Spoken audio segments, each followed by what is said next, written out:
Gelombang demonstrasi mahasiswa di bulan Januari ini mulai meningkat di berbagai kota.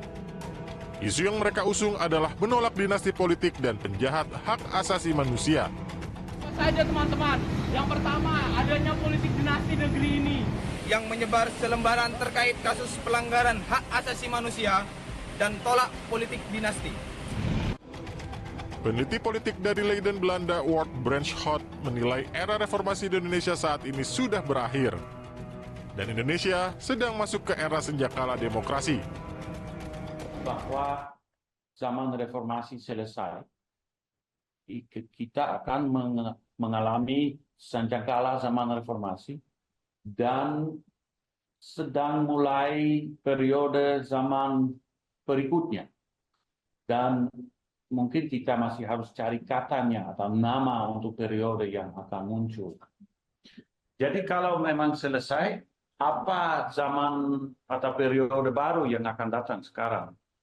Saya belum tahu apa katanya untuk itu, apa namanya itu, orde paling baru atau orde terkini atau nama lain, tapi saya hanya mau menyebut beberapa unsur periode yang berikutnya. Salah satu unsur adalah dominansi oligarki. Pak Fahmi sudah menyebutnya bahwa demokrasi di Indonesia dipimpin dan didominasi oleh orang yang sekaligus elit politik dan elit ekonomis. Dia punya kekuatan ekonomi dan kekuatan politik. Dan itu salah satu faktor yang juga membawa unsur kedua periode ini, bahwa dalam zaman sekarang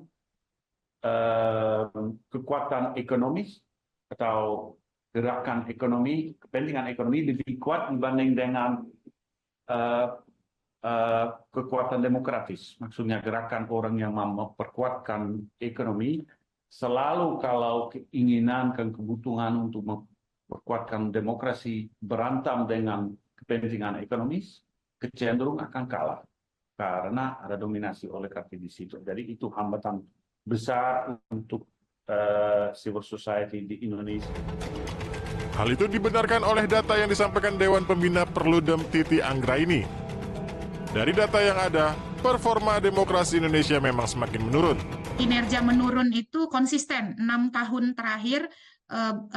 Misalnya dipotret oleh Demokrasi Indeks Ekonomis, kita itu demokrasi yang cacat, peringkat kita 54 terakhir tahun 2022, dirilis 2023, menurun 2 peringkat. Dan ternyata pemilu tetap saja menjadi penyumbang skor tertinggi, yaitu proses pemilu dan pluralisme 7,92. Skor terendahnya itu adalah kultur politik atau political culture 4,38. Nah, dari GSOD Global State of Democracy dari International IDEA, Indonesia itu kinerjanya menengah, mid performing democracy.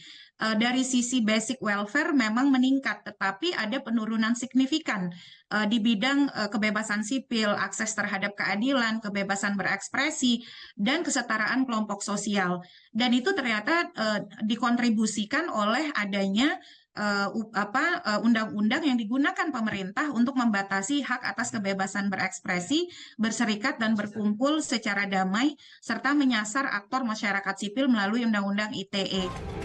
Sementara itu, pakar riset hak asasi manusia Universitas Gadjah Mada Herlambang Wiratraman juga melihat kebebasan sipil makin dibatasi. Cara yang dilakukan antara lain dengan mengkriminalisasi orang-orang kritis.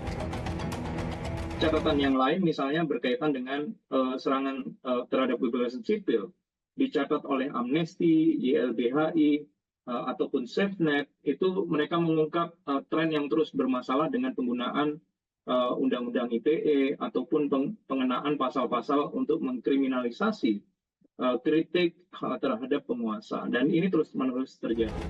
Peneliti politik Badan Riset dan Inovasi Nasional atau BRIN, Devi Darmawan menyebut bahwa sepanjang sejarah 2 dekade pasca reformasi, tantangan kepemimpinan bukan lagi dari koalisi elit, melainkan berasal dari presiden yang merupakan kepala pemerintahan.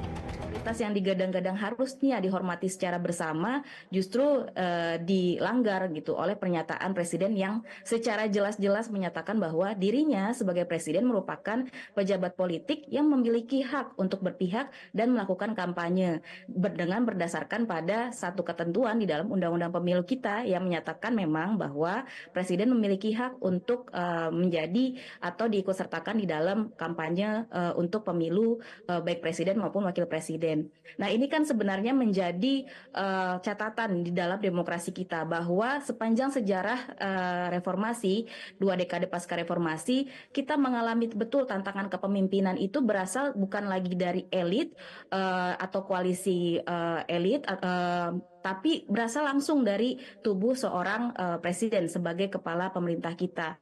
Sehingga kerusakan demokrasi yang mungkin terjadi tidak lagi disebabkan oleh misalnya penurunan skor pelibatan masyarakat di dalam pembuatan undang-undang, keterbukaan atau transparansi publik, tetapi justru ditimbulkan oleh sikap presiden yang semakin jauh dari seorang demokrat dan seorang negarawan di dalam menghormati prinsip-prinsip demokrasi dan juga penegakan hukum.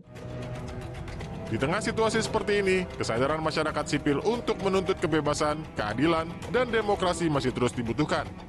Dan lagi-lagi, seperti sejarah politik Indonesia, gerakan mahasiswa akan menjadi lokomotif demokratisasi. Jelajahi cara baru mendapatkan informasi. Download Metro TV Extend sekarang.